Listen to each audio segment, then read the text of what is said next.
जिस दिन एसआईटी का गठन हुआ, इन लोगों ने मान लिया कि अब तो एसआईटी नरेंद्र मोदी को फंसा ही देगी, अब उनका जेल जाना तय है। तो इन्होंने उसी दिन से सेलिब्रेट करना शुरू कर दिया था, उसी दिन से तालियां बजानी शुरू कर दी थी।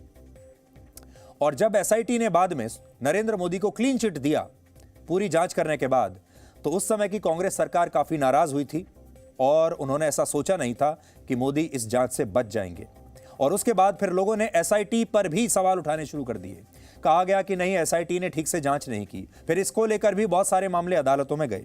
अब उस एसआईटी की जांच को लेकर सुप्रीम कोर्ट, जो देश की सबसे बड़ी अदालत है, वो क्या कहती है देखिए। वो कह रही है, we express our appreciation for the work done by the team of SIT officials in the challenging circumstances they had to face, and yet we find that they have come out with flying colors unscathed. ये लिखा है इसमें। At the end of the day, it appears to us that an effort of the disgruntled officials of the state of Gujarat, along with others, was to create sensation by making revelations which were false to their own knowledge. तो supreme court ने यह मान लिया है कि उस समय गुजरात सरकार के ही कुछ ऐसे अफसर थे जिन्होंने मोदी को फंसाने की कोशिश की थी, जिन्होंने इस पूरे मामले को सनसनीखेज बनाने की कोशिश की।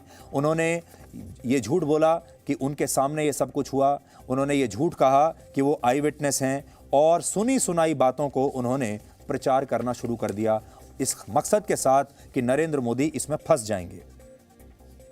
ये क्यों हुआ?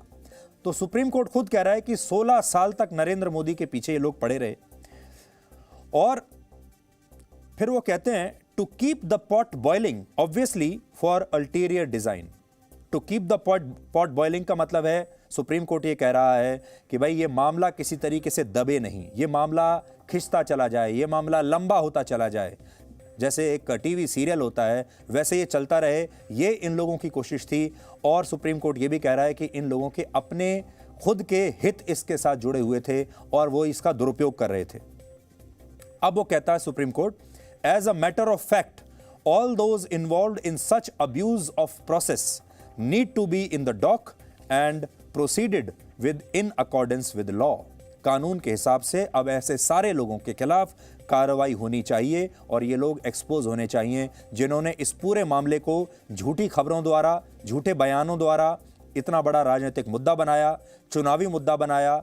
इस देश में जितने मंच हैं, चाहे वो न्यायिक प्रक्रिया हो, चाहे वो मानव अधिकारों के मंच हों, चाहे वो मीडिया हो, हर मंच का दुरुपयोग किया।